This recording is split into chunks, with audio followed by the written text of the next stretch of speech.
AfroTales Podcast is a part of the Connected Podcast Network.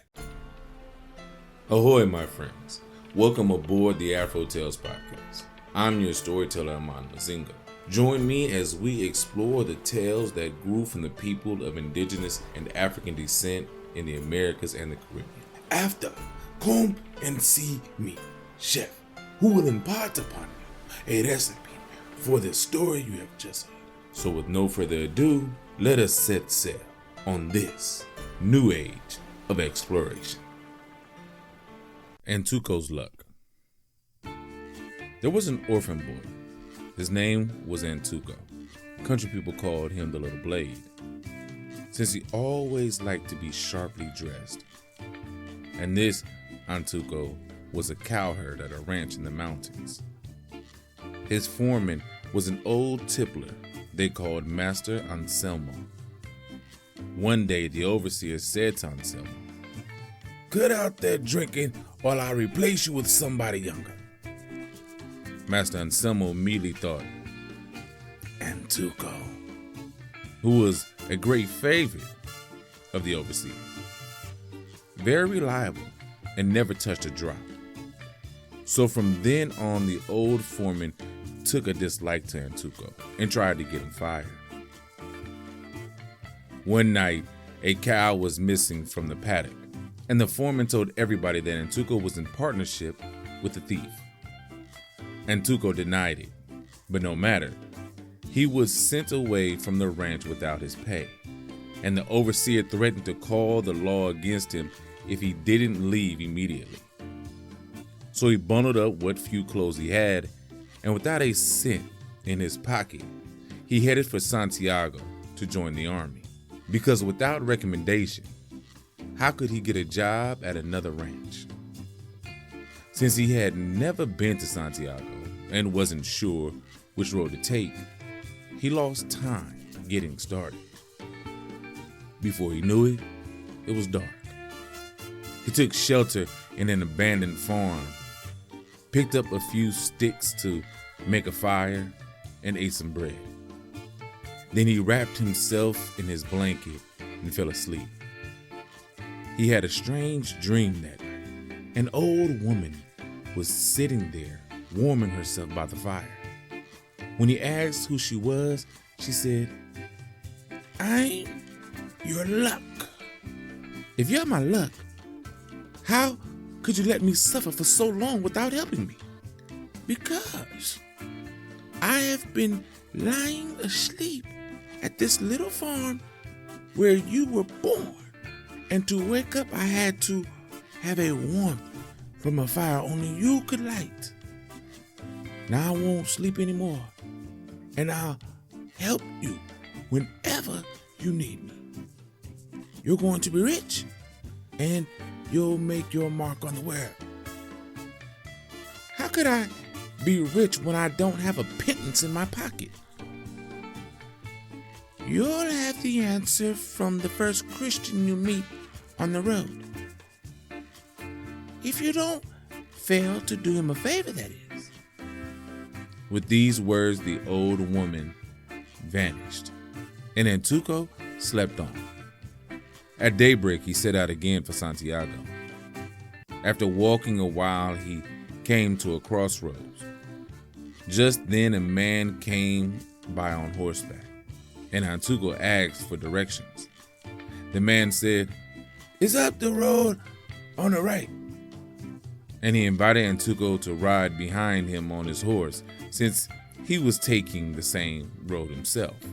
As they went along, Antuco explained that he was going to Santiago to be a soldier. And the man said he had left home the day before and was just coming back from a distant ranch where he'd gone to get his brother-in-law. "And what bad luck. My wife's had a baby, and today there's a priest coming to our ranch to bless the new warehouse. So we thought we'd have the baptism at the same time. But brother-in-law and my wife's old aunt were supposed to be the godparents. But it turns out my brother-in-law is in bed with an injury. So what do we do now? It's a rough crowd at our place, and my wife wouldn't have any of them as a godfather. Are you in a hurry to Santiago? Would you mind being the godfather for my little son? I'm sure my wife would be glad to have you as a compadre. Antuco agreed to stay until the next day, and when they got to the house, he was introduced to the wife.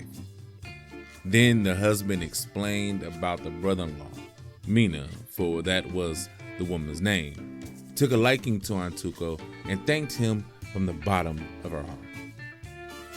Don't mention it. It is an honor to be the godfather to your little son and compadre to such a fine woman as yourself. The priest arrived, and the baptism was performed. Then everybody sat down for chicken stew and some drops of chicha, drinking to the health of the new baby.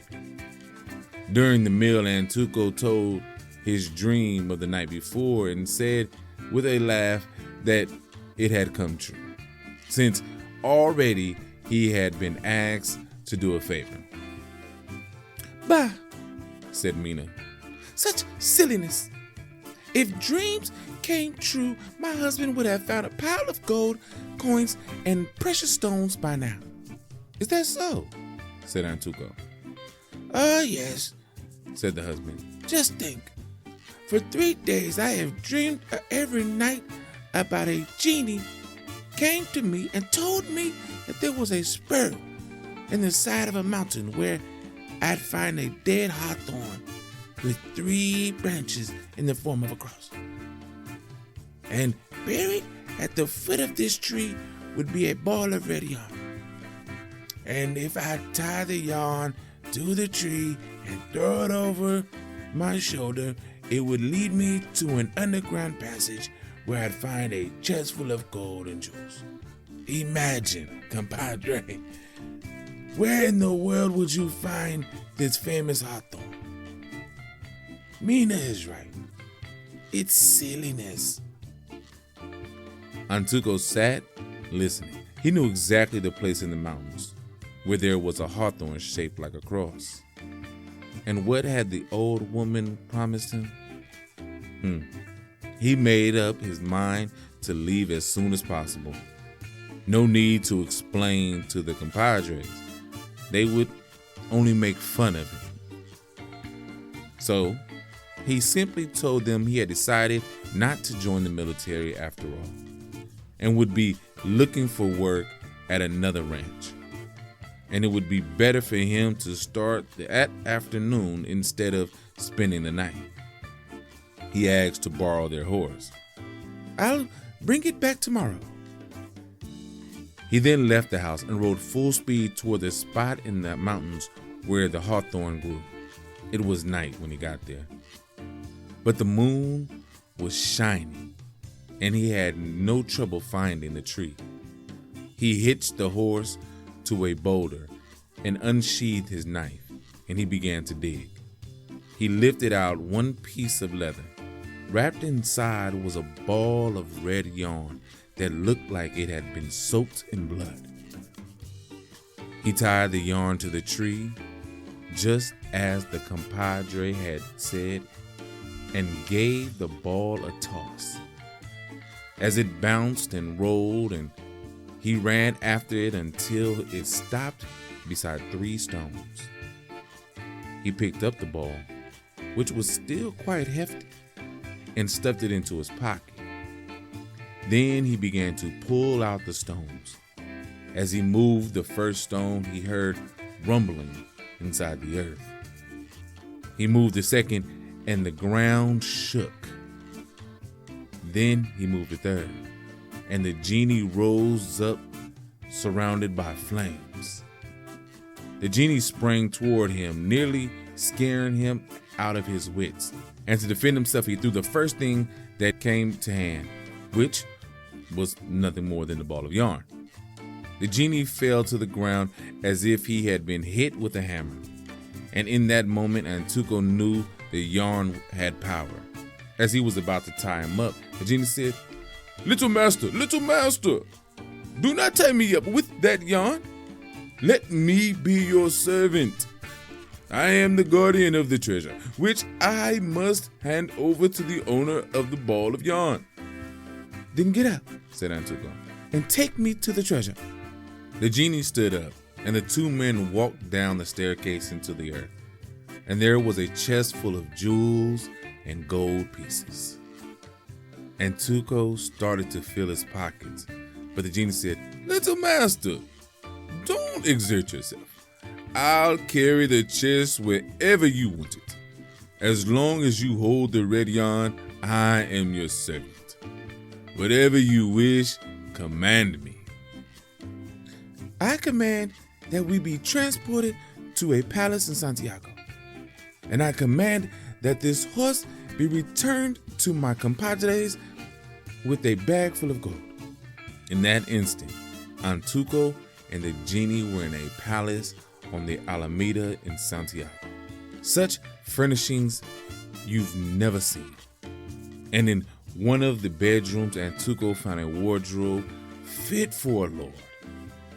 He shook a little bell, and the servants brought chocolate. Meanwhile, the genie put the treasure chest in the closet next to the bedroom and sat down on top of it to keep it safe. Antuco, with his coaches and his horses, went out every day to take the air and began living like a prince. One day on the Alameda, he passed his compadres. They too were dressed in style, and their baby in the arms of a servant. Without making himself known, he followed them until they stopped and entered a fine house. That way, he knew they received a bag of gold, and it made him glad.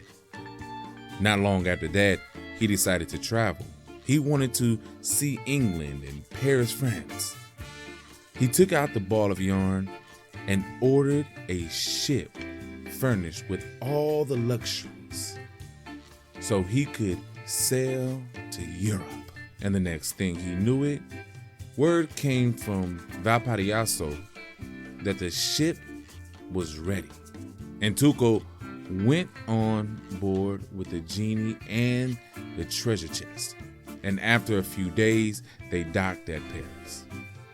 Antuco had already sent a telegram to the authorities, letting them know a Chilean prince was about to arrive. So the king had his ministers waiting at the harbor with a gilded carriage. When the ship dropped anchor, Antuco got off and started looking for a hotel. But the minister said, "No, get in the carriage. If you don't stay at the palace, the king will be offended." So Antuco had no choice but to say, "All right, provided the genie could come too." The minister said, "Fine." But the genie said, "No." He would have to go on foot to carry the treasure. Everyone marveled at the way he handled the chest. 4 men couldn't have lifted it. That night at the banquet in his honor, Antuco presented the queen with a crown of diamonds. He gave the king a sword well worked in gold. And the king's daughter got a pearl necklace with a brooch to match. Ask yourself whether such gifts were appreciated. Now, the princess was engaged to the son of the King of England. But, to tell the truth, she didn't care for him. And once she'd seen Antuco, who cut such a bold figure, she started liking the English prince even less. So, she whispered to her mother, who whispered to the king, and all three decided this prince of Chile would make a better husband. When England heard about it, war was declared on France, and English ships set sail at once. Antuco was made admiral of the French fleet. With the genie at his side and the ball of yarn in his hand, he gave the order for the red yarn to encircle the enemy. The genie drew the yarn tight, capturing the entire English navy. The prisoners were brought to Paris in chains, including the former fiancé of the princess, who had to pay a ransom before being allowed to return to England.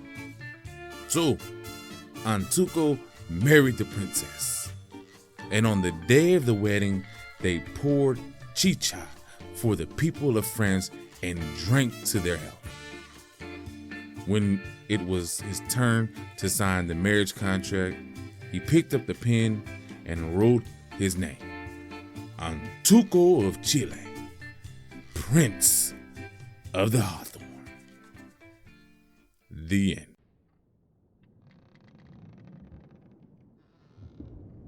Hey, we're back. We're still in the book, Latin American Folktales by John Beirhorst.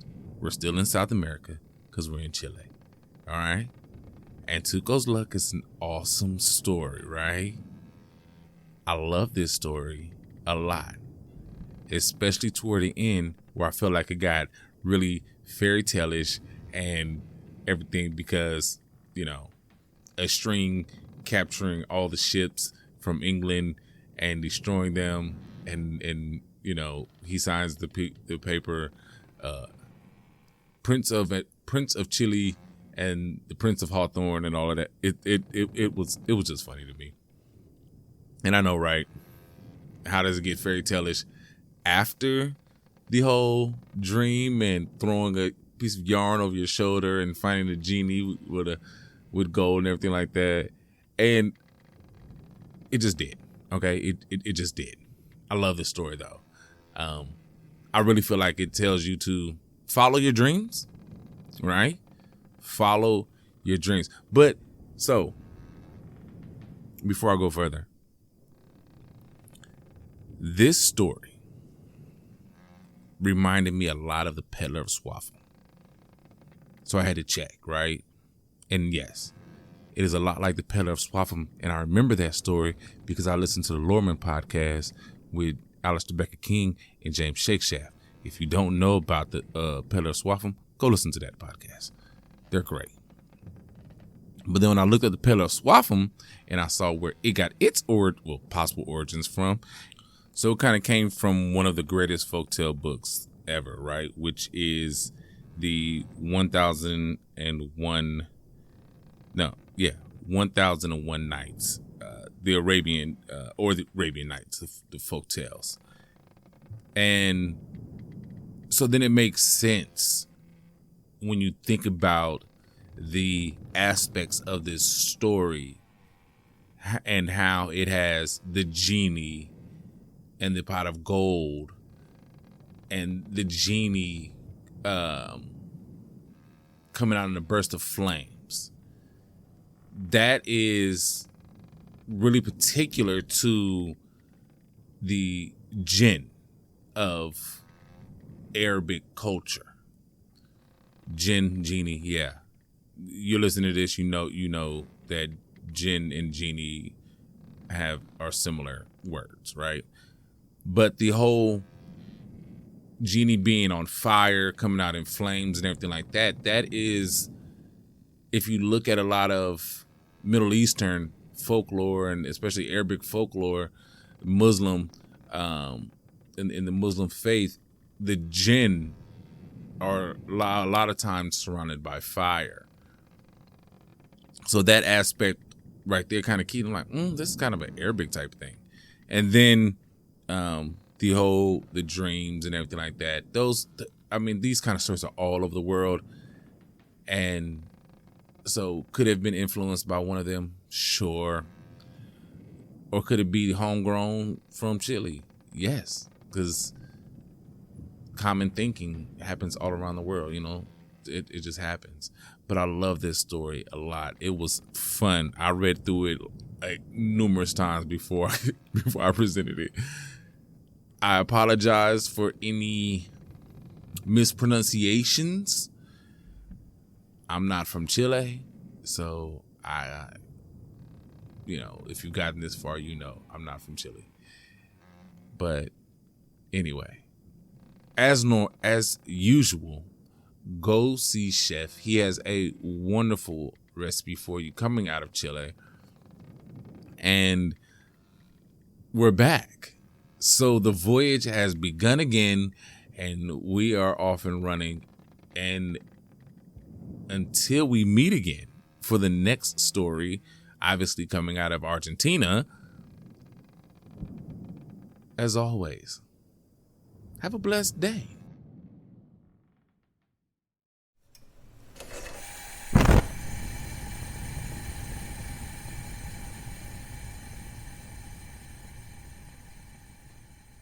Welcome, my friends, to the Galley. I am your chef, and today we have a wonderful recipe inspired by the story you have just heard.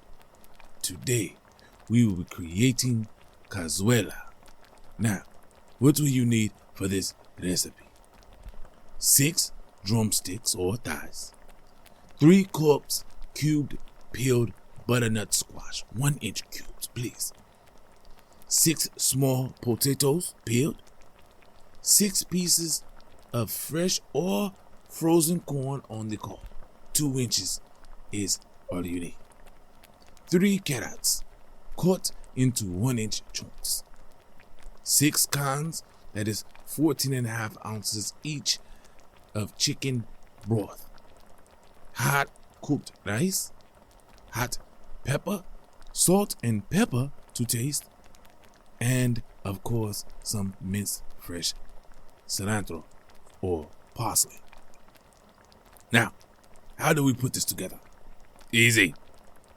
In a large soup kettle or Dutch oven, place the chicken, squash, potatoes, corn, carrots, and broth together. Bring this to a boil and reduce the heat. Cover and simmer for 25 minutes or until the chicken is done and the vegetables are tender. Then serve it over rice in a shallow bowl. Serve with hot pepper sauce, salt and pepper and cilantro or parsley. And that is it, my friend.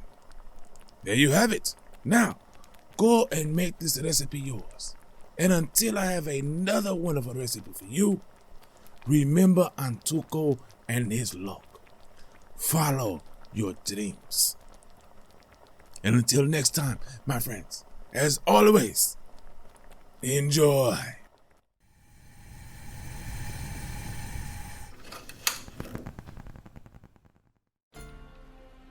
Thank you for joining us on this voyage. Thanks to Art by Chile for the logo, episode, and t-shirt designs. You may also get a t-shirt and other items on tpublic.com. You can contact me on all socials at AfroTalesCast. That's Afro TALES cast. And email me at AfroTalesPodcast@yahoo.com. You may also become a benefactor by simply sharing with any and everyone, giving a thumbs up, or rating in your podcast app of choice.